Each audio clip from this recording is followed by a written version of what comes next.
can't find my baby.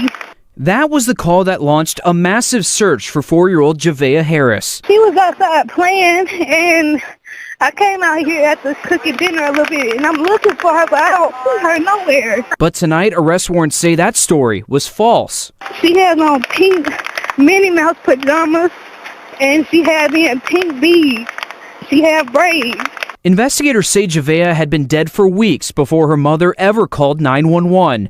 The warrants say both parents confessed and showed Javeayah was injured through physical abuse. Seeing that pretty little girl's face, she didn't deserve that. Tonight, the 911 call, the warrants, and the Aiken County community grieving the little girl they all prayed for. As a parent and as somebody who has served in this community as a first responder, it is absolutely heartbreaking. She was wearing pink Minnie Mouse pajamas and had pink beads woven through her braids. That is the last confirmed image anyone outside of that house had of her. A 4-year-old girl, 40 pounds, 3.5 feet tall. And by the time her name was being broadcast across every major news network in the country, by the time helicopters were cutting grid patterns over 5,000 acres of South Carolina woodland, by the time hundreds of strangers had given up their 4th of July to search creek beds in 100-degree heat, she had already been gone for a month. Nobody searching those woods knew that yet. The two people who did know were watching it all unfold. One of them had made the phone call that started it. A massive, multi-agency search. The FBI, drones, K-9 units, volunteer fire departments. A community that showed up in full and gave everything it had because it believed, with total conviction, that a little girl who loved Minnie Mouse and greeted every stranger with a yes ma'am might still be alive somewhere out there in those trees. That belief was not an accident. It was engineered. And the people who built it did so carefully, deliberately, and weeks in advance, while living inside the same house where she took her last breath. This is the case of Javeayah Harris. And what the arrest warrants ultimately revealed about what happened inside that home, and what happened after, is among the most disturbing things this channel has ever had to sit with. We are not going to sensationalize it. We are not going to soften it either. What we are going to do is tell it straight, the way Javeayah deserves, with every fact laid out in the order it actually happened, and every person responsible named clearly on the record. Before we go any further, a direct word to everyone watching. Later in this video we will walk through what investigators say happened to her, and what was done afterward in factual, unflinching terms. There is no version of this story that is easy to sit with. If today is not the day for that, step away and come back. We will be here. This case is not going anywhere and neither are we. If this is your first time finding unsolved files, subscribe right now before we go any further. We follow cases like this one from the very first headline all the way through trial. We do not disappear when things get complicated and we do not move on when the cameras do. Hit subscribe, drop a comment below telling us where in the world you are watching from tonight and let's get into it. 8:53 p.m. Tuesday, June 30th, 2026. A call comes into the Aiken County 911 dispatch center. The woman on the line identifies herself as Michelle Herring, 22 years old, calling from 39 Hillsborough Street. Her voice is unsteady. She tells the dispatcher she cannot find her 4-year-old daughter. What followed over the next 5 minutes sounded, by every objective measure, exactly like what it claimed to be. Michelle told the dispatcher Javeayah had been playing outside while she cooked dinner. When she stepped out to bring her in as it was getting dark, the child was gone. The description she gave was specific and immediate. Pink Minnie Mouse pajamas, pink beads woven into braided hair, possibly Crocs, though she was not certain because Javeayah typically grabbed whatever shoes were nearest the door on her way out. She named the chicken coop as the place she always found her daughter. She had already checked. Javeayah was not there. She had walked the wooded path behind the property, a trail the family used when walking their dogs, calling out the whole way. Nothing. She told the dispatcher she was 39 weeks pregnant and could not cover much ground on her own. She also mentioned her phone carried no active service beyond emergency calls, meaning once this call ended, there was no way for investigators to reach her directly. Any follow-up contact that night would have to happen in person. Every detail landed logically. Every detail fit the picture of a panicked mother doing everything right. And then, before the dispatcher had asked a single question about other people near the property, before any deputy had arrived, before any investigative theory had been formed, Michelle volunteered something. She brought up individuals she described as suspicious, people she said had been walking the wooded path behind the house. She raised it unprompted. She raised it early. And she raised it in a way that pointed toward a potential outside threat before anyone had asked her to consider one. Former prosecutor April Sampson, who publicly analyzed this case after the arrests were made, identified that moment specifically. In her assessment, volunteering a potential outside suspect before investigators have established their own direction is a recognized behavioral marker that trained investigators are taught to flag. It does not confirm guilt, but it shifts the frame of the entire conversation. It plants a direction before anyone on the other end of that call has had the chance to form an independent theory of what actually happened to Javeayah Harris. What investigators would later confirm is this: the injury they allege caused Javeayah's death occurred in early June 2026. By the night of that 911 call, she had been gone for approximately 3 to 4 weeks. Deputies were already en route before the call ended. Within hours, over 200 officers were mobilized across Aiken County. Within a day, the FBI was on the ground. Not one of them knew the search they were launching had already started weeks too late. By the morning of July 1st, what had started as a single missing child report had become one of the largest search operations Aiken County had seen in recent memory.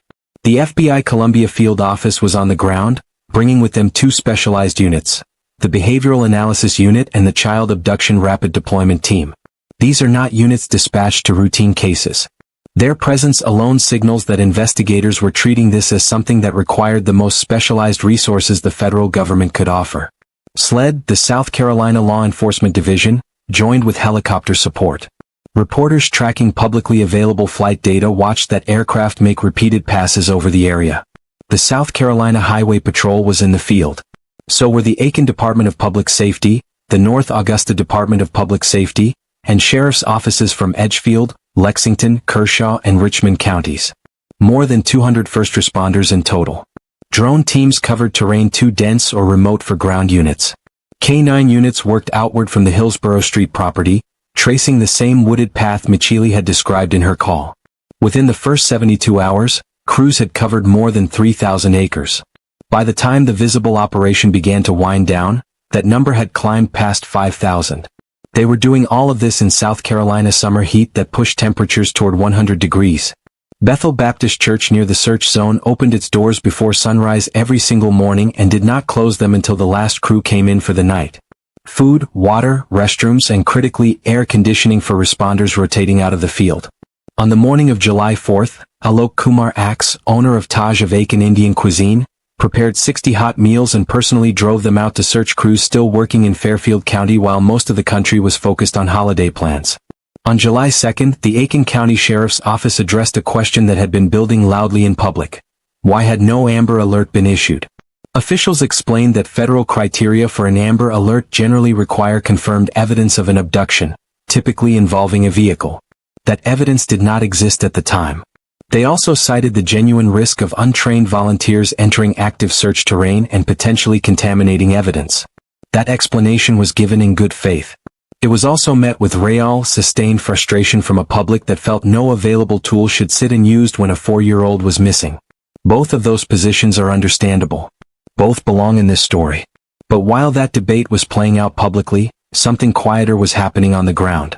Reporters canvassing Hillsborough Street kept hearing the same thing from neighbors, independently, without prompting. They had not seen Javeayah in weeks. Not days. Weeks. 3 separate neighbors confirmed to local reporters that they had seen her at the house before, but not recently.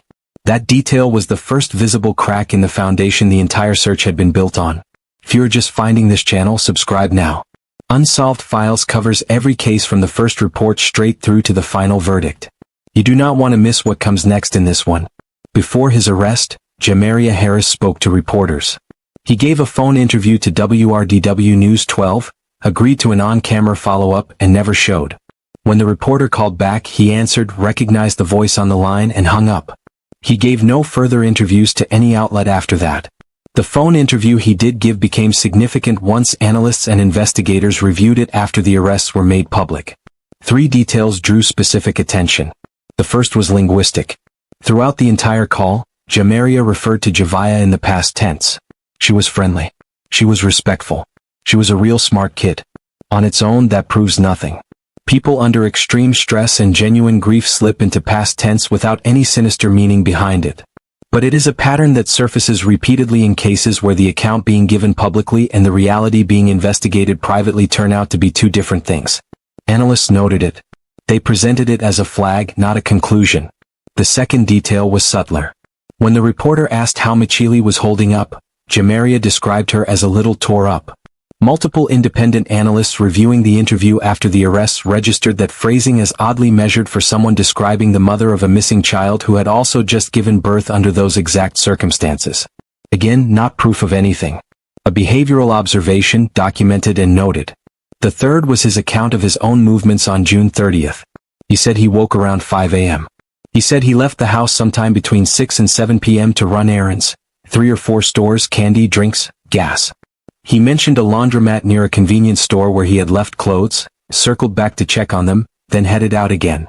When he began noticing a heavier than usual police presence in the area, his first thought, he said, was that Michele had gone into labor. It was only when he turned onto his own street and saw a police truck with a drone deployed overhead that he realized something else was wrong. The interview ended there publicly. What investigators were doing with it privately is covered in the next chapter. What public records did confirm was a pattern of instability in the months and years leading up to June 30th. The couple had previously lived in Union County between 2023 and 2025. Court records show both were named in separate eviction cases during that period. Javeayah was named in an eviction filed by Magnolia Rental Property Management in September 2023, resolved as settled in November 2023. Michele was named in an eviction filed by the Union Housing Authority in December 2025, ending with a writ of ejectment in January 2026. 2 prior domestic incidents also entered the record. A November 2025 Clinton Police Department report documents a verbal dispute after Michele called police because Javeayah was attempting to leave their apartment. Officers noted the argument had started over moving a table. No charges were filed. A second incident dated March 16, 2026, less than 4 months before the 911 call, involved an Aiken County Sheriff's Office response to a verbal argument that turned physical after Javeayah allegedly tried to force Michele out of her car. That argument, per the report, started over a hot dog. Michele declined to press charges. He was asked to leave. Neither incident resulted in charges. Both are now part of the investigative record in this case. While hundreds of officers were combing through 5,000 acres of South Carolina woodland, something else was happening that the public could not see. During the active search, Sheriff Marty Sawyer made a remark that was easy to miss in the volume of information coming out of those early press conferences. He mentioned, almost in passing, that alongside the visible operation, a separate team was working entirely off-site. He described them as doing their job and offered nothing further. At the time, most people following the case moved past it. In hindsight, it was one of the most significant things said publicly during the entire search period. Law enforcement was running 2 investigations simultaneously from nearly the beginning. One was the search everyone could see, the helicopters, the drones, the K-9 units, the 200 officers in the field. The other was quieter, off-site, and pointed in a completely different direction. Not at the woods. At the people who had reported Javeayah missing in the first place. The presence of the FBI Behavioral Analysis Unit from day one is relevant here. The BAU does not deploy to routine missing child cases. It deploys when the circumstances surrounding a disappearance suggest that the people closest to the victim may have more information than they are sharing. Its arrival in Aiken County within the first 24 hours was not standard procedure. It was a signal about where investigators' instincts were already pointing. Cellular location data and phone records were being gathered and cross-referenced against the timelines both parents had provided during questioning. Former prosecutor April Sampson confirmed publicly after the arrest that those cellular records were reported to align with the accounts both parents gave. That alignment matters significantly. It means the confessions investigators eventually obtained did not stand alone as the only foundation of the case. They were one piece of a record that could be independently verified without relying on either parent continuing to cooperate. By July 3rd, the visible search was publicly scaled back. Officials stated there was no evidence of abduction and that Javeayah may have wandered off on her own. That statement did not reflect what investigators already knew privately. The case had shifted direction before that announcement was ever made. The public just had not been told yet. July 4, 2026. Independence Day. Sheriff Marty Sawyer walked to the podium at the Aiken County Government Building at 1930 University Parkway. He was wearing a pink ribbon on his lapel. Behind him stood nearly 30 deputies, investigators, and law enforcement partners. Many of them also in pink, in honor of a 4-year-old girl whose favorite color had become the unofficial symbol of everything this community was feeling. He called what he was about to say the hardest announcement of his 36-year career in law enforcement. Javeayah Harris was deceased. Every resource available had been deployed to find her. Every agency had given everything they had. And then came the line that has followed this case from that morning forward. It was already too late to save her the moment the 911 call came in on June 30th. Based on the evidence gathered over the previous 4 days, investigators believed Javeayah had been dead for at least 1 month before anyone called 911. Every helicopter pass, every K-9 sweep, every volunteer who gave up their 4th of July walking fields and creek beds in South Carolina heat. All of it had been set in motion after it was already too late. Both parents were arrested that same morning. Javeayah Harris, 23 years old, was charged with homicide by child abuse. Michele Monique Herring, 22 years old, was charged with homicide by child abuse and filing a false police report. Both were booked into the Aiken County Detention Center under case number 26-036790. Bond was set at 0, pending review by a circuit court judge. Under South Carolina Code Section March 1685, homicide by child abuse carries a mandatory minimum sentence of 20 years with a maximum of life in prison. The false police report charge, filed as a felony, carries up to 5 years in prison, a $5,000 fine, or both. There was one additional detail Sheriff Sawyer confirmed that morning, one that reframes the night of June 30th entirely when you sit with it. On the same night Michele placed that 911 call reporting Javeayah missing, she gave birth to a second child. Javeayah's baby sister came into the world while over 200 officers were in the field searching for a child who, by the investigation's own findings, had already been gone for a month. Former prosecutor April Sampson offered a specific analysis of that timing. Michele was hours from delivering when the call was made. Any woman arriving at a hospital to give birth is routinely asked whether she has other children at home. That question was coming regardless of anything else happening that night. Sampson's assessment was direct. The 911 call may have served, at least in part, as a documented official timestamp Michele could point to at the hospital. My daughter is missing. I already called the police. It is on file. The baby was placed that same day into the care of Javeayah's mother, the paternal grandmother of both children. FBI Special Agent in charge Kevin Moore stood at the podium alongside Sheriff Sawyer and confirmed that the Behavioral Analysis Unit and the Child Abduction Rapid Deployment Team had been active on the ground from nearly the first day of the investigation. Then Sawyer made one final statement. He said he would not refer to Javeayah Harris and Michele Herring as mother and father. Not in that press conference. Not anywhere on the official record going forward. They had not earned that title. He has not used those terms since. The morning after the arrests, both Michele Herring and Javeayah Harris appeared separately before Aiken County Magistrate Judge Ronald Thornton. Neither had legal representation present at either hearing. Michele's hearing was held first at approximately 10:30 a.m. She told the court she was employed at Transcom and brought home approximately $1,300 every 2 weeks. Judge Thornton ruled that income level exceeded the threshold required to qualify for a court-appointed public defender. She would need to retain private counsel on her own. Because homicide by child abuse falls outside the jurisdiction of a magistrate court, Thornton did not have the authority to set bond on that charge.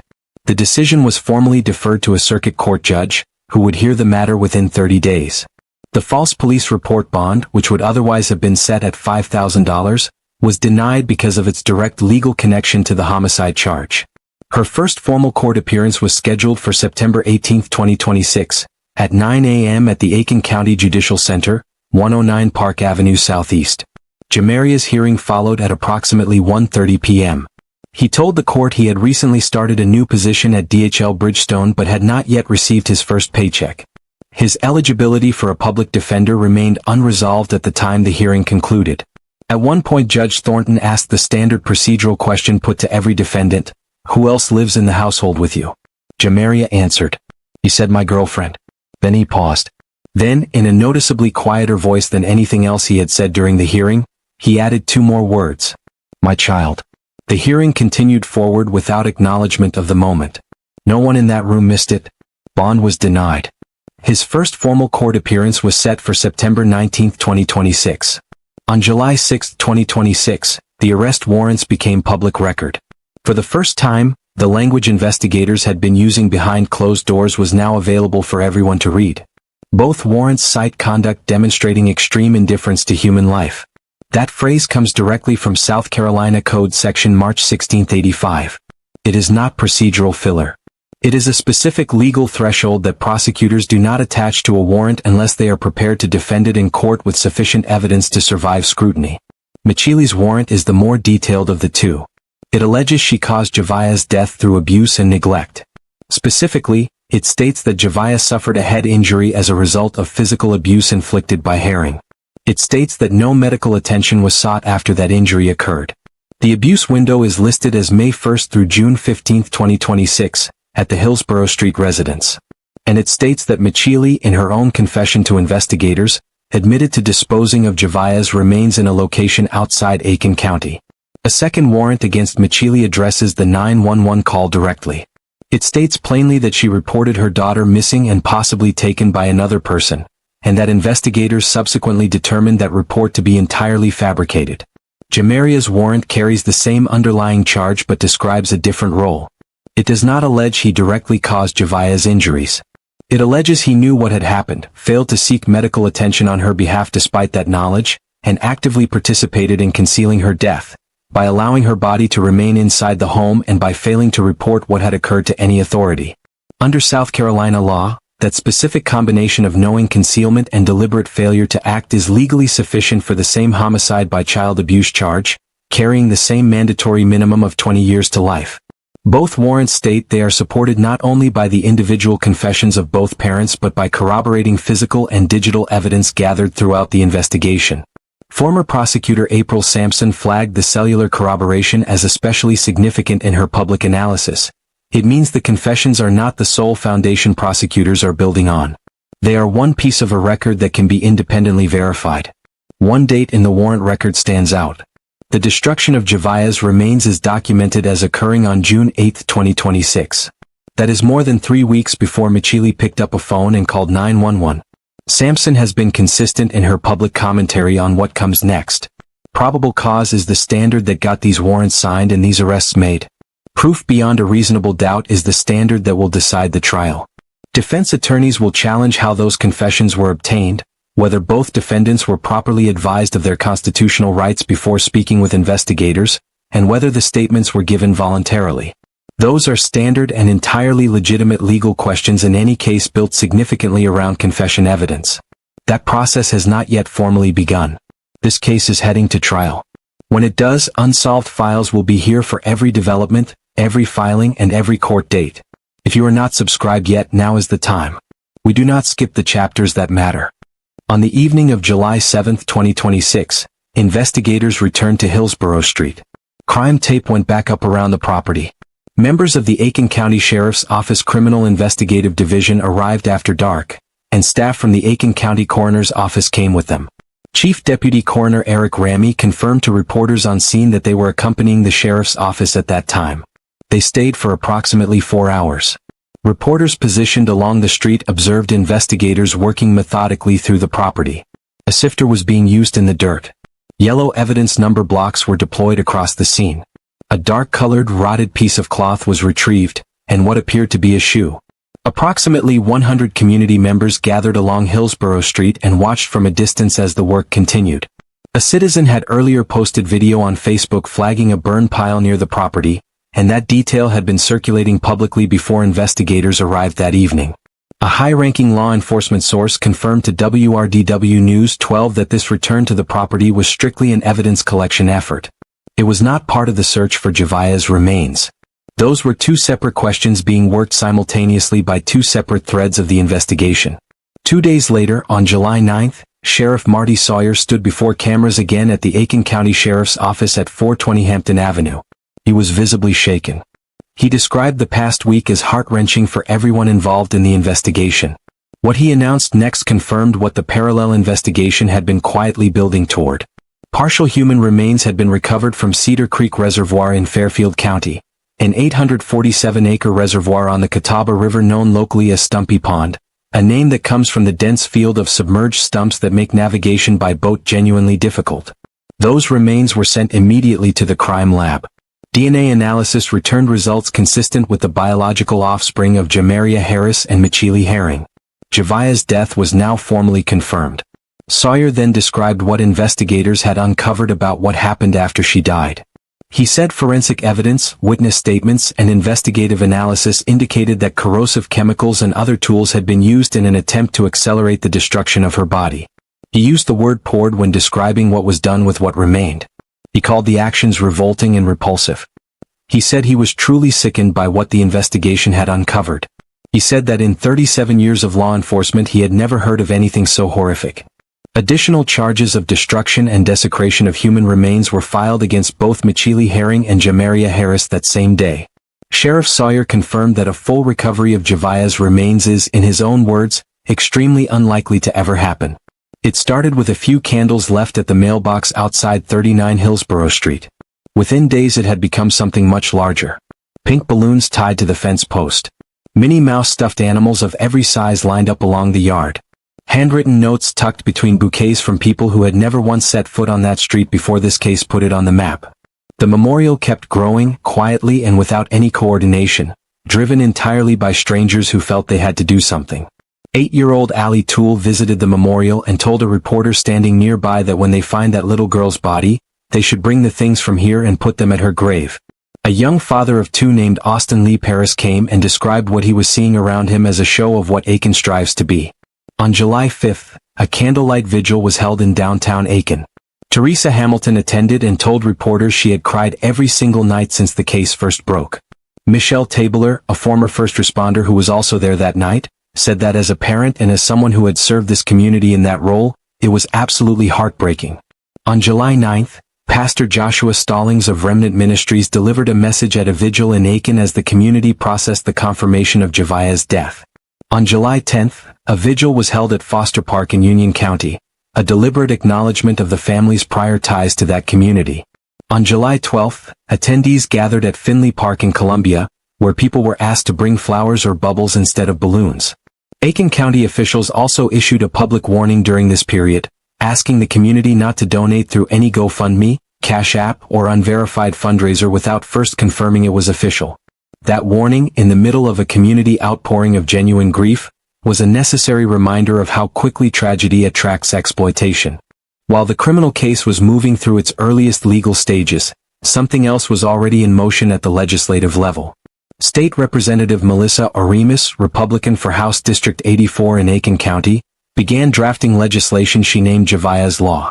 Oremus sat down with law enforcement officials and representatives from the Department of Social Services to work through where the system had failed and what changes could prevent another child from ending up in the same position. The draft proposals she outlined include tougher penalties for child abuse deaths, new specific penalties for concealing a child's death, mandatory face-to-face DSS safety checks in critical risk cases, immediate law enforcement involvement whenever severe abuse is reported, and medical evaluations when severe abuse is suspected. Oremus identified one failure in particular as a driving force behind the legislation. The family had moved between communities, from Union County to Clinton to Aiken, and safety concerns identified in one jurisdiction may not have been communicated to the next quickly enough. The cross-county breakdown between law enforcement and DSS offices is, in her assessment, a gap that this case exposed directly. The next South Carolina legislative session opens January 12, 2027. Separately, a petition was created on July 8, 2026, titled Pass Javeayah's Law, Close the Federal Hoax Loophole and Protect Our Children. It was directed to President Donald Trump and the South Carolina General Assembly. As of July 14, 2026, it had gathered over 1,800 verified signatures. The petition calls for a mandatory federal felony charge for anyone who deliberately fabricates a minor's disappearance to conceal abuse or homicide, guaranteed repayment of all multi-agency search costs with no judicial discretion, and mandatory parenting and child development classes for all expectant or new parents aged 25 and under. This case did not end with 2 arrests. It is actively reshaping how this state thinks about protecting children. If you want to be here when Javeayah's Law reaches the legislature floor, subscribe now. Unsolved Files will cover every step of it. As of the most recent confirmed reporting, both Michele Monique Herring, 22, and Javeayah Harris, 23, remain held without bond inside the Aiken County Detention Center. Neither has secured formal legal representation. That matter will need to be fully resolved before their scheduled court dates arrive. The charges currently pending against Michele are homicide by child abuse, filing a false police report, and destruction and desecration of human remains. The charges against Javeayah are homicide by child abuse and destruction and desecration of human remains. Prosecutors have indicated that additional charges remain possible as the investigation continues to develop. First formal court appearances are scheduled for September 18, 2026 for Michili and September 19, 2026 for Javeayah, both at the Aiken County Judicial Center. The case is headed to South Carolina's General Sessions Court. Sheriff Sawyer has confirmed that the Second Circuit Solicitor's Office is working directly alongside the Aiken County Sheriff's Office in building the prosecution. Former prosecutor April Sampson has publicly outlined what she sees as the prosecution's 4 primary evidentiary pillars. First, independent confessions given separately by both parents to investigators. Second, cellular location data and phone records that were cross-referenced against the timelines both parents provided, with reported alignment. Third, DNA analysis of partial remains recovered from Cedar Creek Reservoir confirming they are biologically consistent with being the child of both defendants. Fourth, physical evidence collected from the Hillsborough Street property combined with witness statements establishing the last confirmed point at which anyone outside the household reported seeing Javeayah alive. Sampson has also been clear about what comes next. Defense attorneys will challenge the admissibility of those confessions, question whether both defendants were properly advised of their rights before speaking with investigators, and examine whether those statements were given voluntarily. Those challenges are standard in any case built substantially around confession evidence. A trial date has not yet been set. The legal process is underway. It is nowhere near finished.